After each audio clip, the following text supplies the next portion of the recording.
ये जमहूरियत का जश्न है। इंतखाबात हिंदुस्तान की आजादी से लेकर आज तक कई इंतखाबात आए और अवाम हर इंतखाब में इस उम्मीद, इस तवक्को को के साथ ओढ़ देती है कि उसके जिंदगी में खुशहाली आएगी, उसके मुल्क में तरक्की आएगी और उसका मुल्क मुस्तहकम होगा, उसका मुल्क ताकतवर होगा और उसके मुल्क के शहरियों के साथ इंसाफ होगा। और न सिर्फ मुल्क बल्कि उसके रियासत, शहर, गांव और उसके बस्तियों में भी खुशहाली आएगी। और हमने जवाहरलाल नेहरू से लेकर आज के वजीर आजम तक यही उम्मीद, यही तवक्को के साथ ओढ़ दिया कि खुशहाली आएगी, तरक्की आएगी, नौजवानों को पढ़ने के मौके मिलेंगे, महंगाई कम होगी, खेल कूद के लिए मैदान होंगे, बीमारी में इलाज के लिए दवाखाने होंगे, डिग्रियों के कॉलेजेस होंगे और डिग्रियों के बाद रोजी मिलेगी और मुल्क तरक्की करेगा और गरीब भी इस मुल्क के तरक्की में अपनी तरक्की को भी देखेगा। लेकिन अफसोस कि आज इस मुल्क में हिंदू है, मुसलमान हैं, सिख हैं, बुद्ध मत के मानने वाले हैं, जैन हैं, ईसाई है, हर कोई है। इस मुल्क में मैं ये भी कहूं तो गलत ना होगा कि इस मुल्क में भगवान अल्लाह गॉड को नहीं मानने वाले भी हैं। ये मुल्क सबका है और इस मुल्क की खुशहाली, इस मुल्क की तरक्की, इस मुल्क की ताकत उस वक्त ही पूरी होगी जब इस मुल्क के हर शहरी को इस बात का आस न हो कि हम भी इस तरक्की के हिस्सेदार हैं, हम भी इस खुशहाली के हिस्सेदार हैं, हम भी इसकी ताकत के हिस्सेदार हैं। अगर कोई ये सोच रहा है कि हम इस मुल्क को तरक्की देंगे सिर्फ हिंदुओं को लेकर, या अगर कोई ये सोच रहा है कि हम इस मुल्क को ताकतवर बनाएंगे सिर्फ मुसलमान को लेकर या सिर्फ सिख को लेकर, ईसाई को लेकर, नहीं मेरे भाई, सिर्फ एक को लेकर ये मुल्क ताकतवर, ये मुल्क कामयाब, ये मुल्क खुशहाल, ये मुल्क तरक्की याफ्ता, ये मुल्क मजबूत नहीं हो सकता। ये मुल्क उसी वक्त मजबूत होगा, मुस्तहकम होगा, ताकतवर होगा जब इस मुल्क के हर शहरी को इस बात का एहसास होगा कि हां, मैं भी तरक्की का हिस्सेदार हूं, मैं भी खुशहाली का हिस्सेदार हूं, मैं भी मुल्क के ताकत का हिस्सेदार हूं। इस बात का एहसास हर एक को होना है। लेकिन आज जब हम हमारे सियासी कायदीन के तकारीर को देखते हैं और उनके काम को देखते हैं, कारकर्दगी को देखते हैं, तो हमको यही दिखाई देता है कि हर कोई मखसूस अपने तबके के लिए काम कर रहा है। इस मुल्क का सबसे बड़ा अलमिया है कि आज इस मुल्क को मजहब के नाम पर नफरतों की दीवारों कर खड़े कर कर हिंदू, मुस्लिम, सिख, ईसाई, दलित, बैकवर्ड क्लास, मराठा समाज या दूसरे समाजों के नाम पर बांटा जा रहा है। और अगर मैं आज आपके दरमियान में खड़ा हूं तो मैं हिंदुस्तान को मुस्तहकम करने के लिए, हिंदुस्तान को मजबूत करने के लिए, हिंदुस्तान को ताकतवर बनाने के लिए खड़ा हूं। और मैं कोई नफरत की दीवार खड़े करने के लिए नहीं खड़ा। अगर मैं हिंदुस्तान को मजबूत, मुस्तहकम, वो कामयाब बनाने के इरादे से खड़ा हूं तो उसके साथ साथ मैं हिंदुस्तान की सबसे बड़ी अक़लियत मुसलमान के साथ होने वाली नाइंसाफियों का भी जिक्र करने के लिए खड़ा हूं। और मुसलमान की बात करना कोई गुनाह नहीं है, मुसलमान की बात करना कोई खता नहीं है, मुसलमानों की तरक्की की बात करना कोई गुनाह नहीं, मुसलमानों के बस्तियों में तरक्याती सरगर्मियों का मुतालबा करना कोई गुनाह नहीं। इसलिए नहीं कि दस्तूर ने हिंदू को, मुसलमान को, सिख को, ईसाई को, दलित को, बैकवर्ड क्लास को, हर मजहब के मानने वाले, हर समाज का से ताल्लुक रखने वाले को बराबर का हक दिया है। कोई नंबर 1 सिटीजन या कोई नंबर 2 सिटीजन, कोई नंबर 3 सिटीजन, कोई नंबर 4 सिटीजन, कोई नंबर 5 सिटीजन नहीं है। हर कोई नंबर 1 सिटीजन है। हिंदू भी नंबर 1 है, मुसलमान भी नंबर 1 है, सिख भी नंबर 1 है, ईसाई भी नंबर 1 है। और मैं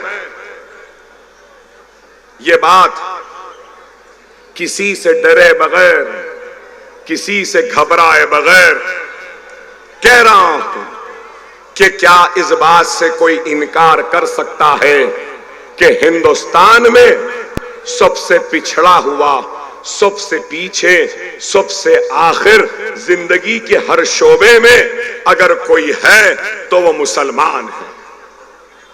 क्या इस बात से कोई इनकार करेगा कि तालीम में सबसे पीछे मुसलमान, रोजगार में सबसे पीछे मुसलमान, गंदी नाली और मोहरियों के दामन में अपना छोटा एक झोपड़ा बनाने वाला और वहां अपनी जिंदगी गुजारने वाला क्या मुसलमान नहीं? आज अगर मैं मुसलमान की बात कर रहा हूं तो इसलिए कर रहा हूं, अगर हम गोपाल सिंह कमेटी की रिपोर्ट को देखें या फिर हालिया अरसे की सच्चर कमेटी को देखें तो इन रिपोर्टों ने बताया कि SC, ST, BC से भी अगर कोई पीछे है तो वह हिंदुस्तान का मुसलमान है। मैं 6 मरतबा इलेक्शन जीत चुका हूं, 6 मरतबा, 6 टाइम का MLA हूं। और मैं जब भी इलेक्शन जीतता हूं, जीतने के बाद असेंबली में मुझे कसम दिलाई जाती है, मैं दस्तूर के नाम पे हलफ लेता हूं, कसम खाता हूं कि मैं दस्तूर की हिफाजत करूंगा। और मेरी कसम मुझसे कहती है कि मैं बहैसियत एक MLA, मेरा सबसे पहली अगर कोई जिम्मेदारी है तो वो जिम्मेदारी ये है कि जो पिछड़ा हुआ है, जो कमजोर है, जो पीछे है, उसको आगे बढ़ा कर लेकर आऊं। आज लोग कहते हैं कि अकबर ओवैसी मुसलमान की बात कर रहा है। नहीं, मैं हिंदुस्तान की बात कर रहा हूं, भारत की बात कर रहा हूं, इंडिया की बात कर रहा हूं, मैं हिंदुस्तानी की बात कर रहा हूं, मैं भारतीय की बात कर रहा हूं, मैं इंडियन की बात कर रहा हूं, जो इंडियन मुसलमान भी है। गलत है क्या? आज अफसोस के साथ कहना पड़ता है कि हम सबसे पीछे हैं, पिछड़े हुए हैं, आखिर है। अगर किसी को एतराज है तो मैं ये बात अलल ऐलान कह रहा हूं, जिस दिन हिंदुस्तान का मुसलमान आगे आ जाएगा, तालीम के मैदान में, रोजगार के मैदान में, खुशहाली के मैदान में, उसके बस्तियां तरक्की हो जाएंगी। और उसके बाद में अगर कोई पिछड़ जाएगा, कोई पीछे रह जाएगा, तो उस वक्त अकबरुद्दीन ओवैसी वो पिछड़ेपन में, वो पीछे रहने वाला अगर कोई ब्राह्मण भी होगा तो अकबरुद्दीन ओवैसी उसका हाथ थामेगा और उसको आगे लाने की कोशिश करेगा।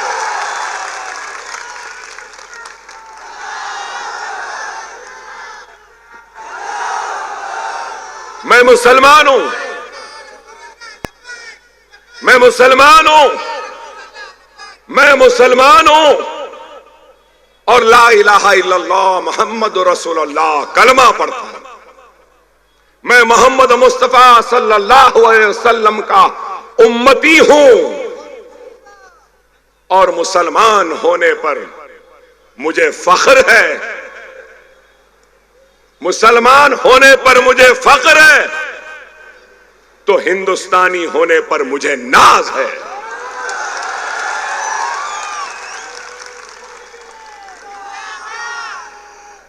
ये मुल्क हर किसी का बराबर का है, लेकिन आज अगर हम देखते हैं, हिंदू हो, मुसलमान हो, सिख हो, ईसाई हो, सबका एक मसला है। क्या? हिंदुस्तान का सबसे बड़ा मसला है तो बेरोजगारी का। क्या सही है या नहीं? दूसरा सबसे बड़ा मसला है तो महंगाई का। अनाज महंगा, चावल महंगी, आटा महंगा, दाल महंगी, तेल महंगी, अदरक महंगी, अरे हद तो ये हो गई कि तरकारी भी महंगी, हर एक चीज महंगी। गैस महंगा, पेट्रोल महंगा, डीजल महंगा। महंगाई सबका मसला है, बेरोजगारी सबका मसला है। हिंदुस्तान की इकोनॉमी, मईशत कमजोर, ये हमारी मईशत को मुस्तहकम करना है। रुपया गिर रहा है, डॉलर बढ़ रहा है।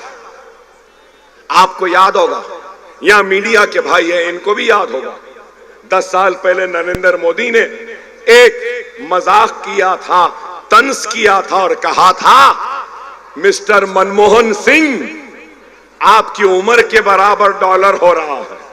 याद होगा? जिस वक्त नरेंद्र मोदी वजीर आजम बने, उस वक्त डॉलर कितना था? एक डॉलर 59 रुपीस 44 पैसे। नरेंद्र मोदी के उम्र से भी ज्यादा हो।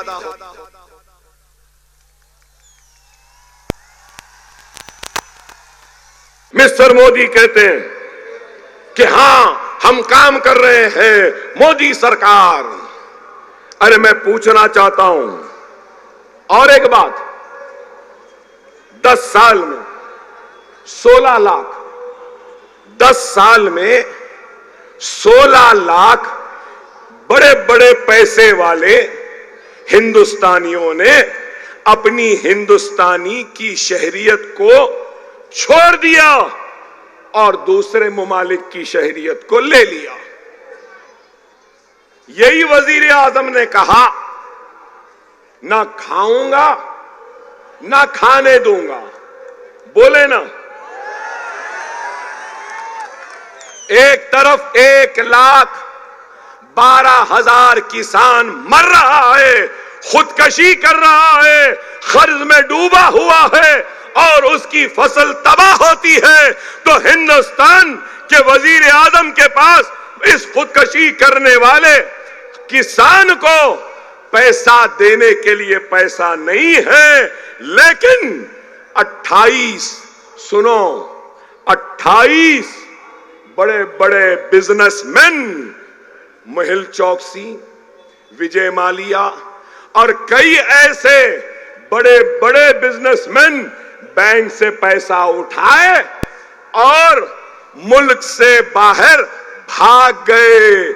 मुल्क का कितना पैसा डुबाकर और लेकर भाग गए, आपको सुन के हैरत होगी कि 1,40,000 करोड़ रुपया लेकर भाग गए। क्या हुक्मरान, सरहदें महफूज हैं, चाइना घुस रहा है, हमारे चेक पॉइंट्स पर आ रहा है, क्या कर रहे हैं? फिर बातें बड़ी बड़ी। चलो वुमेन सिक्योरिटी की बात करते हैं। यहां बैठी है मेरी मां और मेरी बहनें, ये मेरा डेटा नहीं है, एनसीआरबी का है, एनसीआरबी का डेटा है।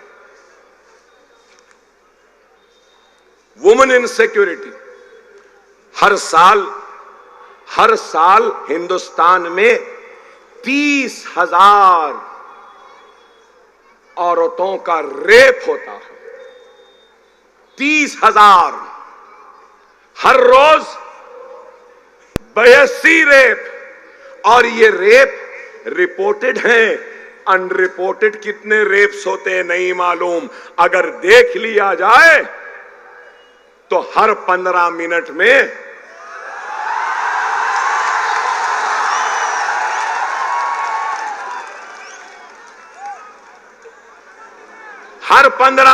एक रेप होता है। हर 15 मिनट में एक औरत का रेप हो रहा है।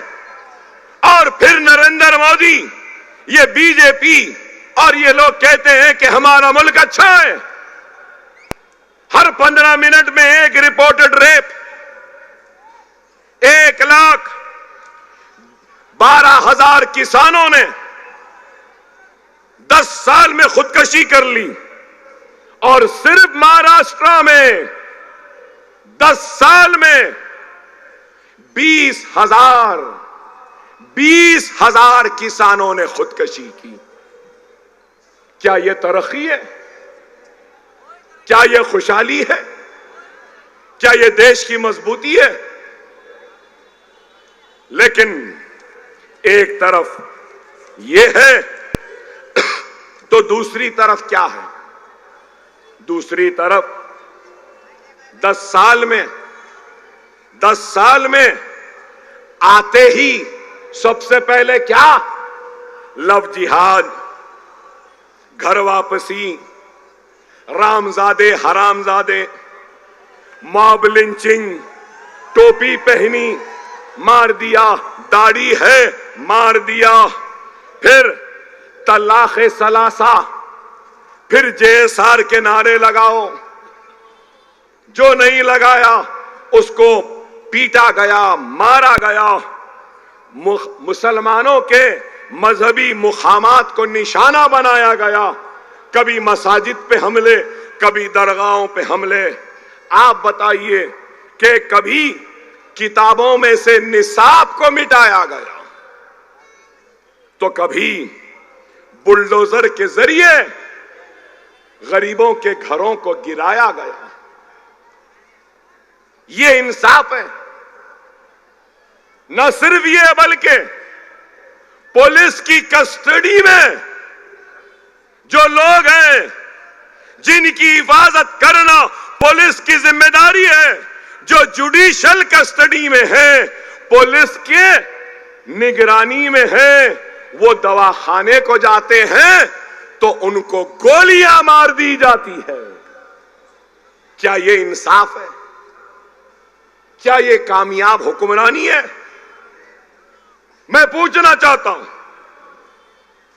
सीए एनआरसी के जरिए डराने की कोशिश, अब वक्फ अमेंडमेंट बिल के जरिए डराना चाहते हैं, यूसीसी यूनिफॉर्म सिविल कोड की बात करते हैं, तो मुसलमानों का एनकाउंटर करते हैं, मुसलमानों का समाजी बायकॉट की बात करते हैं, तो कोई मस्जिद में घुस के मारने की बात करता है।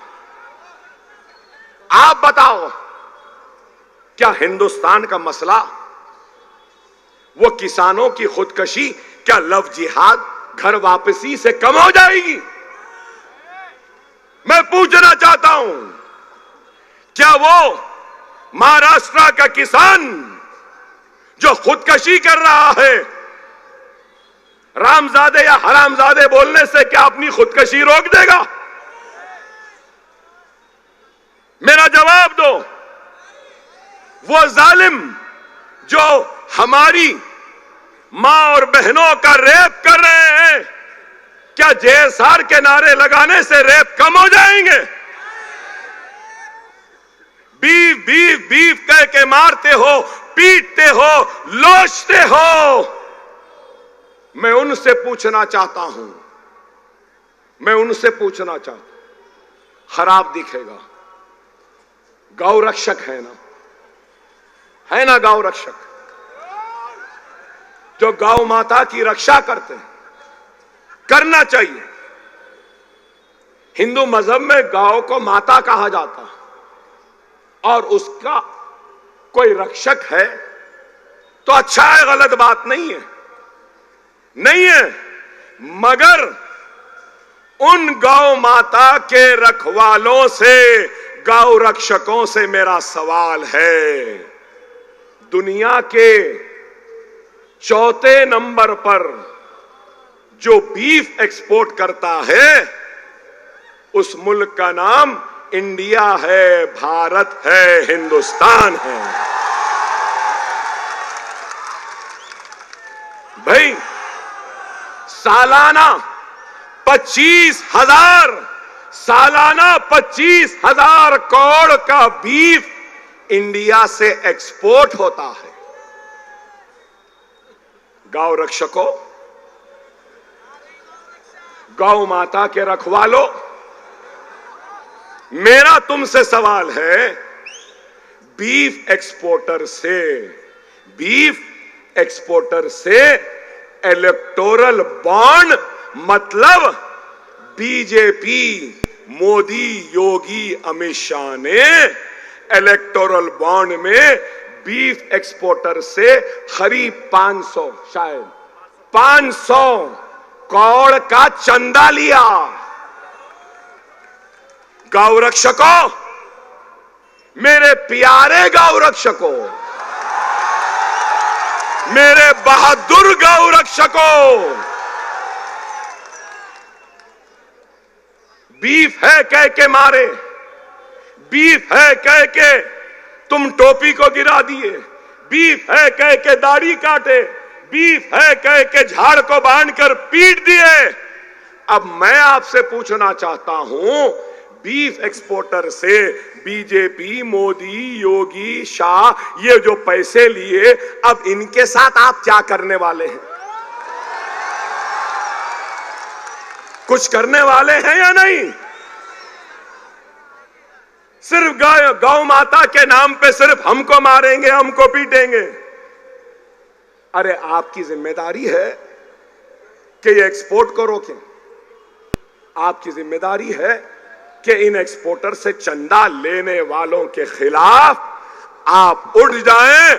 और मैं उम्मीद करता हूं, अगर गौ माता के सही रखवाले हैं, रक्षक हैं, तो ये लोग आएंगे, मेरे साथ खड़े हो जाएंगे और मोदी से और अमित शाह से, बीजेपी से लड़ेंगे।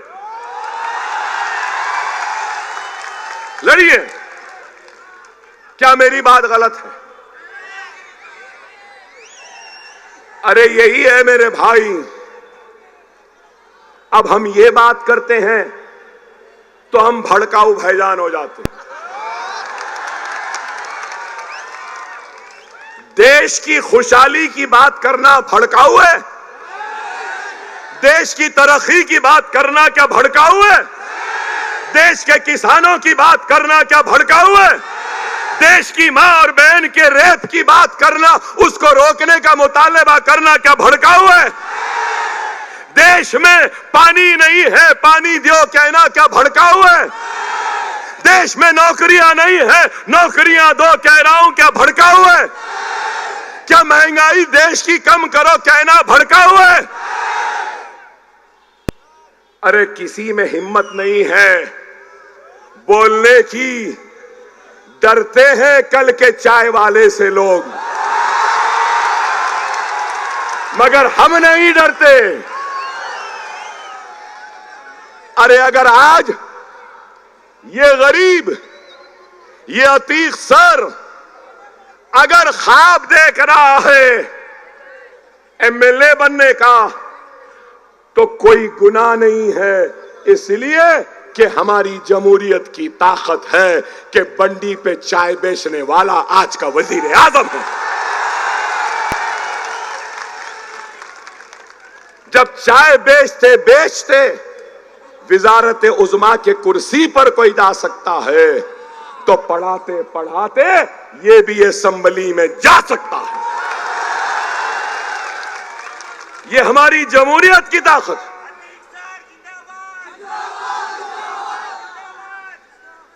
और अगर मैंने अभी चाय की बात की या चाय वाले की बात की, तो भाई मुझे तो नहीं मालूम था, मुझे तो मालूम भी नहीं था कि मिस्टर मोदी चाय बनाते थे, चाय बेचते थे। मुझे नहीं मालूम था। उन्होंने खुद कहा कि मैं चाय वाला था, चाय बनाता था। उन्होंने नहीं कहा क्या? क्या उन्होंने नहीं कहा? उन्होंने खुद कहा। सिर्फ चाय की बात नहीं किया, उन्होंने ये भी कहा, मुझे याद है कि कोई लोग आते थे और बोलते थे कि कड़क चाय दो, कोई आते थे बोलते थे नरम चाय दो। ये भी उन्होंने ही कहा, मैं नहीं कहा। अरे चाय बनाना कोई गुनाह नहीं है, गुर्बत से ऊंचा उठना हर एक का हक है। और ये हमारी जमहूरियत की कामयाबी की निशानी है कि एक चाय वाला भी वजीर आजम बन सकता है। मैं एक टीचर को असेंबली बनाने का ख्वाब देख रहा हूं। मैं वजीर आजम बनने का ख्वाब नहीं देख रहा, मैं मिनिस्टर बनने का ख्वाब नहीं देख रहा हूं। मैं सिर्फ एक दवाखाने की चपरासी की नौकरी का ख्वाब देख रहा हूं। मैं कोई एमपी बनने का या हिंदुस्तान के वजीर दाखिला बनने का ख्वाब नहीं देख रहा हूं। मैं सिर्फ मेरी जरूरत के वक्त एक साफ सुथरा अच्छा टॉयलेट का ख्वाब देख रहा हूं। मैं सिर्फ अपने बच्चों को पढ़ाने के लिए स्कूल का ख्वाब देख रहा हूं। मैं अपने बच्चों की तालीम के लिए कॉलेज का ख्वाब देख रहा हूं।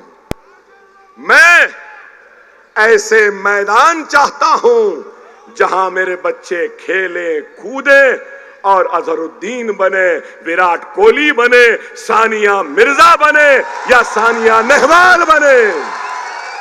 मैं ये ख्वाब देख रहा हूं। क्या ये ख्वाब देखना गुनाह है? क्या ये ख्वाब देखना गलत है? अरे आज आपको हमको गौर व फिक्र करना है। यहां कई लोग होंगे जो सोच रहे होंगे कि अकबर ओवैसी यहां क्या कर रहा, क्यों आया। मेरे भाई, मैं आज एक इंकिशाफ कर रहा हूं और वो इंकिशाफ ये है कि मेरी जिंदगी में बहुत कम वक्त ऐसे आए जब मैं किसी को सुनना चाहता हूं, और अल्लाह ने आज मुझे वो लम्हा दिया मुझसे पहले कि अतीक को सुनने की हसरत थी, ख्वाहिश थी। अरे इस नौजवान में मैंने उस चिंगारी को देखा है, उस चिंगारी को देखा है जो आने वाले कल में बहुत बड़ी आग लगा सकती है। मैंने उस जज्बे को देखा है, उस इखलास को देखा है, उस ईमानदारी को देखा है, और उन ख्वाब को जो ये देखा है कभी अकबरुद्दीन ओवैसी ने भी देखा था। आप बोलेंगे अकबर साहब आप क्या देखे? मैं आज गोवंडी की आवाम से वोट जरूर मांगूंगा, मगर किसी की बुराई, किसी की नाकामी या किसी को बुरा बोलकर वोट नहीं मांगूंगा, नहीं मांगूंगा। मगर ये बात जरूर कहूंगा, एक 15 साल के एमएलए हैं, शायद एक 25 साल के, 25 साल के। मैं 6 मरतबा इलेक्शन जीता। चलो थोड़ी देर मेरे बारे में भी सुन लो। मैं भी मंजलिस के कभी स्टेज पे जलसों पे नहीं बैठता था। मैं भी मंजलिस का एक वर्कर था और वहीं पर बैठता था जहां पे आप हैं। अल्लाह का शुक्र, अल्लाह ने वहां से यहां पहुंचाया। और मैं 1999 में पहला इलेक्शन लड़ा, फर्स्ट। मेरी उम्र 25 साल थी और मेरे मुकाबले में, अख्तीक साहब सुनो, मेरे मुकाबले में 23 साल का एमएलए था। मेरे मुकाबले में ऐसा एमएलए था जो 23 साल से मुसलसिल जीत रहा था। मैं 25 साल का। तो लोग मुझे बोले, अरे तुम पैदा भी नहीं हुए थे जब से ये एमएलए है, तुम क्या हराओगे? आपको मैं बताना चाहता हूं, उस वक्त इंतखाब में जब मैं आया तो मेरा नारा क्या था मालूम आपको? मैंने आवाम से कहा, अगर एमएलए बन जाऊंगा तो मासूम उंगलियों के बीच में कलम थमाऊंगा और नन्हे मुन्ने खानों पे बस्ता थमाऊंगा, स्कूल बनाऊंगा, तालीम दूंगा गरीब को। मैंने वादा किया कि अगर एमएलए बन जाऊंगा तो 200 यतीम बच्चियों की शादियां करवाऊंगा। आज आपकी जो गोवंडी है ना, गोवंडी जैसी ही दिखाई देती थी जहां से मैं इलेक्शन लड़ा। गधे लौटते थे, खच्चर लौटते थे, बद जानवर लौटते थे, और वहां पे खुली मोरियां, गंदगी थी। अल्हम्दुलिल्लाह पहला स्कूल बनाया तो कैसे बनाया मालूम? 25 बरस का मेरे पास भी पैसा नहीं था, तो एमएलए की जो हर महीने की तनख्वाह आती थी ना, 5 साल की तनख्वाह को जमा कर कर एक स्कूल बनाया।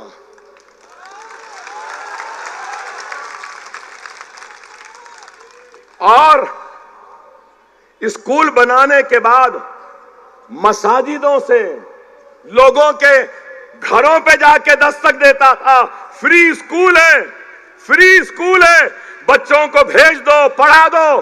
तो आप यकीन मानो कि मस्जिदों से ऐलान घरों में जाके दस्तक देता था तो कोई अपने बच्चों को भेजने तैयार नहीं थे। आज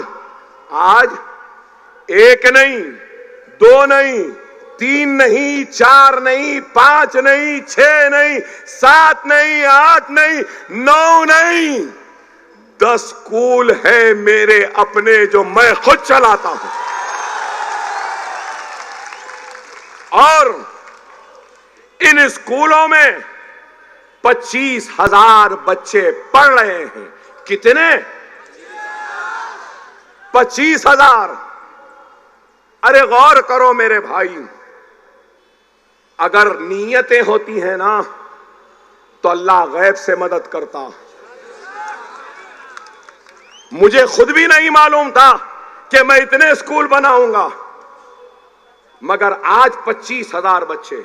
यहां बैठी है मेरी मां और बहनें, आप लोगों से कहूंगा, मेरे हलके में हैदराबाद में 2.5 लाख औरतों को मैंने वोकेशनल में ट्रेनिंग दी है। मोमबत्ती, अगरबत्ती, papad, beauty parlour, sewing, fashion designing, spoken English, computer courses, mehndi designing, 2.5 lakh खवातीन को मैंने अब तक ट्रेन किया है। अल्हम्दुलिल्लाह। 4 जूनियर कॉलेज भी है मेरे, 4 जूनियर कॉलेज हैं। आइंदा साल 2 डिग्री कॉलेज भी शुरू हो रहे हैं मेरे अपने। और सुनिए अतीक सर, और सुनिए, 10th की ट्यूशन फ्री, इंटरमीडिएट की ट्यूशन फ्री, डिग्री इकोनॉमिक्स की ट्यूशन फ्री, डिग्री कॉमर्स की ट्यूशन फ्री, और फिर इंजीनियरिंग की ट्यूशन फ्री, और जीएसटी की ट्रेनिंग फ्री, आइल्स की ट्रेनिंग फ्री, जीमैट की ट्रेनिंग फ्री, सैट की ट्रेनिंग फ्री। 40,000 बच्चों को फ्री ट्रेनिंग और ट्यूशन दे रहा हूं हर साल। ये औरतें बैठी हैं जो सुइंग और फैशन डिजाइनिंग का कोर्स करते हैं। 3 महीने का कोर्स है। 3 महीने का कोर्स खत्म हुआ, सर्टिफिकेट के साथ एक सिलाई मशीन भी देता हूं।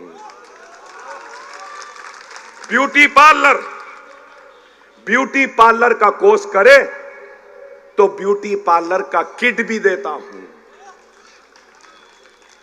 अरे मेरे पास भी कुछ नहीं था, ये मुसलमानों की दुआएं हैं, इनका इत्तेहाद है, और आक़ाए मोहम्मद मुस्तफा सल्लल्लाहु अलैहि वसल्लम का तुफैल है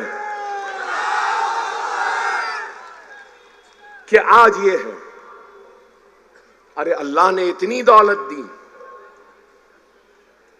3 टर्म के एमएलए को भी दौलत दी, 5 टाइम के एमएलए को भी दौलत दी। अफसोस अल्लाह ने इनको हम को देने और बांटने की हिदायत नहीं दी। अतीक, अगर तुम अपने जज्बे को जिंदा रखोगे, इस चिंगारी को बुझने नहीं दोगे, तो महाराष्ट्र की हुकूमत स्कूल बनाए या ना बनाए, तुम्हारे दवाखाने के लिए मदद करे या न करे, अकबरुद्दीन ओवैसी गोवंडी की आवाम से वादा करता है, मैं अपने तौर से करूंगा, मैं अपने तौर से करूंगा। दवाखाने में स्टाफ नहीं, इक्विपमेंट नहीं, आप होने के बाद करेंगे। आओ, मुझसे जो तावन हो सकता है मैं करूंगा।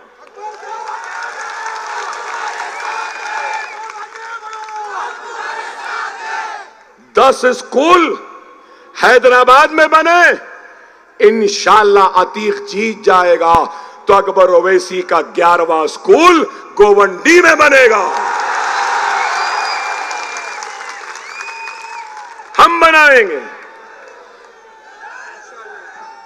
अरे हम सिर्फ बातें नहीं करते, बता दो कौन है हिंदुस्तान में मोदी पढ़ा रहा है एक बच्चे को अपनी जेब से? अरे पढ़ा भी रहे हैं तो टैक्स पेयर के सरकारी पैसों से। अगर कुछ दे रहे हैं तो अपने बाप का नहीं दे रहे हैं, हमारा पैसा है जो दे रहे हैं। हमारे दवाखाने भी, ये मालूम आपको, एक 2000 बिस्तर का और एक 1500 बिस्तर का। मालूम आपको, डिलीवरी फ्री होती है हमारे पास, ऑपरेशन से बच्चा 6000 में, डायलिसिस 500 रुपये में, आंखों का मोतिया का लेंस के साथ operation free, general ward free, 3 time के खाने के साथ फ्री। क्या किसी एक लीडर ने ऐसा काम किया? किसी ने किया? अरे हमने किया। बड़ा अफसोस हुआ जब अतीक साहब को सुना कि गोवंडी में डिग्री कॉलेज नहीं, गोवंडी में इंजीनियरिंग कॉलेज नहीं, गोवंडी में बैंक नहीं, गोवंडी में एटीएम के मशीन भी नहीं। सही है ना? एटीएम के मशीन नहीं है, डायग्नोस्टिक फैसिलिटी नहीं है, बराबर रोड नहीं, बराबर पानी नहीं, और डोनार बंपिंग यार्ड, पूरे मुंबई का कचरा यहां पे। अरे क्या 15 साल में कचरे को कम करने का, कचरे को उठाने का कुछ काम नहीं कर सकते थे? कर सकते थे, बशर्त ये कि जज्बा होना था, नीयत होनी थी, ईमानदारी होनी थी। अपने जेबों को भरने से फुर्सत नहीं मिली, इसलिए यहां लाके बंबई का कचरा फेंकते रहे। और मैं गलत नहीं तो ये लोग का भी इसमें परसेंटेज है।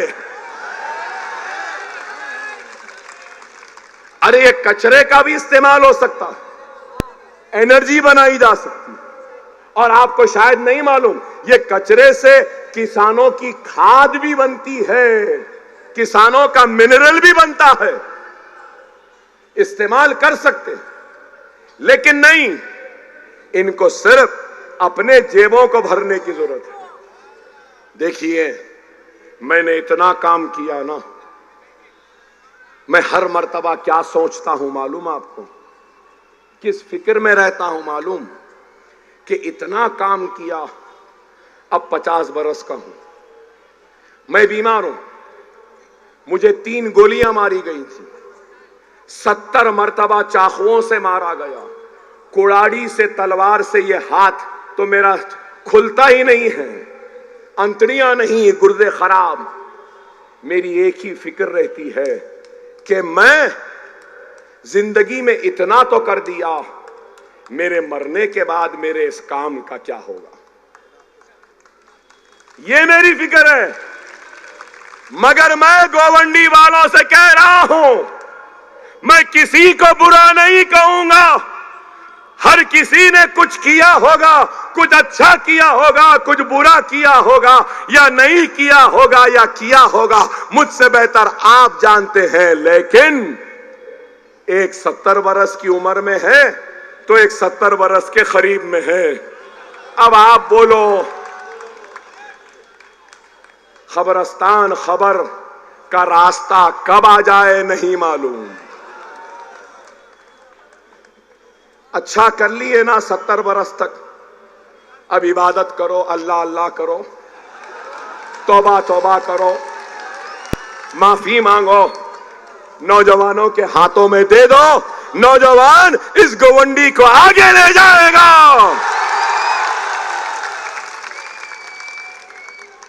मैं तो बुरा नहीं बोला ना, तनकीद नहीं करा ना, उनको कुछ नहीं बोला, ना इनको बोला ना उनको बोला, सिर्फ आपसे कह रहा हूं, क्या मेरी बात सही है या नहीं है? नौजवान आएगा तो नया जोश होगा, नया जज्बा होगा, नया जुनून होगा, काम करने की तड़प होगी और कुछ करने की ख्वाहिश होगी, गोवंडी के लिए भी और खुद के लिए भी। इसलिए कह रहा हूं, मैं जानता हूं आप लोग कुछ और सुनने आए थे,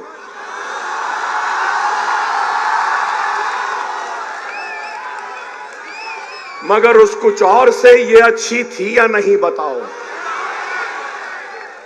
अरे मेरे भाई, फर फर फर फर फर फर तकरीर करना आसान है, उसका जादू तो अकबरुद्दीन ओवैसी को आता है, अपने अल्फाज के जादू में बहाकर ले जाना भी आता है। लेकिन मैं सिर्फ तकरीर नहीं करता हूं, मैं अमली तौर पे भी काम करता हूं और उस काम को आप तक पहुंचाना चाहता हूं। वो काम जो हमने हैदराबाद में शुरू किया, उस काम को हिंदुस्तान के कोने कोने में पहुंचाना चाहता हूं। खुदारा वक्त की नजाकत को समझो। हर किसी की आवाज है, हर किसी की आवाज है, हमारी आवाज नहीं। आओ अपनी आवाज लाओ, दियानतदार आवाज को पैदा करो। आज शिवसेना के दो टुकड़े हैं, उद्धव सेना, शिंदे सेना। एनसीपी के दो टुकड़े हैं, एनसीपी के दो टुकड़े हैं, शरद पवार, अजीत पवार। कांग्रेस है, सबकी आइडियोलॉजी होती है, सही है ना। अमेरिका में इलेक्शन हुआ, रिपब्लिकन डेमोक्रेट्स, सही है ना। और यहां पे बीजेपी हो, आरएसएस हो या फिर उद्धव ठाकरे हो, ये किसकी आइडियोलॉजी को मानते हैं? हिंदुत्व की आइडियोलॉजी। वीर सावरकर की, सही है या गलत? वीर सावरकर की आइडियोलॉजी को मानते हैं ना, और गोलवालकर को मानते हैं ना, सही है ना। अब सवाल इस बात का है कि कांग्रेस किसको मानती है? तो कांग्रेस बोलेगी हम गांधी को मानते हैं। तो सवाल यह है कि गांधी सावरकर से कैसे मिल गया?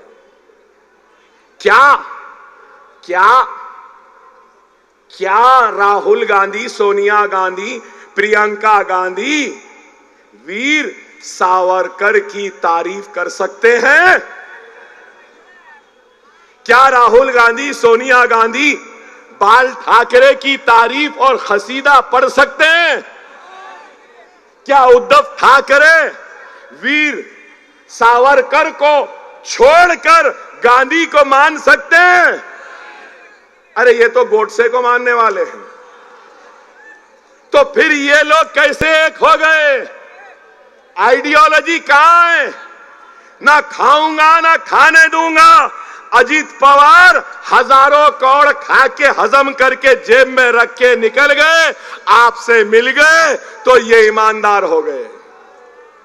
वाह, मिस्टर मोदी के पास तो एक वॉशिंग मशीन है, करप्ट लोगों को लाते हैं, उसमें डालते हैं, धो देते हैं, साफ। अरे आप बताओ, याद रख लो, अजीत दादा पवार आते हैं एक कैंडिडेट के लिए, यात्रा निकाले ना आपके पास। अरे भाई होशियार, अगर आप उनको वोट देंगे तो वो वोट आपके लेकर ले जाकर मोदी के कदमों में डाल देगा। क्या आप चाहते हैं? क्या आप मोदी को वोट देंगे? क्या आप योगी को वोट देंगे? मगर ये लोग कैसा आ रहे मालूम? ऐसा खाना नहीं, ऐसा आ रहे, दूर से। खुदारा होशियार, सब इधर उधर जा सकते हैं, हम नहीं जाएंगे। अब यहां पे ठहरे लोग, हां समाजवादी की भी आइडियोलॉजी है, सोशलिस्ट यादव की। तो अब लोग बोलेंगे अकबर साहब आपने सावरकर कहा, आपने गांधी कहा, आपने सोशलिस्ट कहा, आपकी आइडियोलॉजी क्या है? मेरी आइडियोलॉजी और मेरे हीरो मोहम्मद मुस्तफा सल्लल्लाहु अलैहि वसल्लम, मेरी आइडियोलॉजी सुन्नत रसूल अल्लाह, ये है, यही है।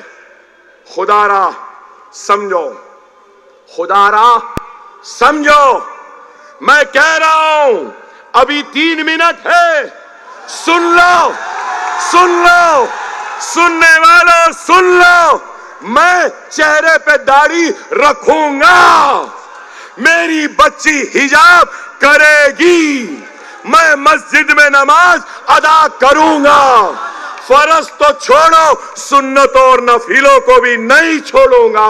मैं हिंदुस्तानी हूं और हिंदुस्तान पे एक सर पे टोपी पहनने वाले का भी उतना ही हक है जितना माथे पे तिलक लगाने वाले का है।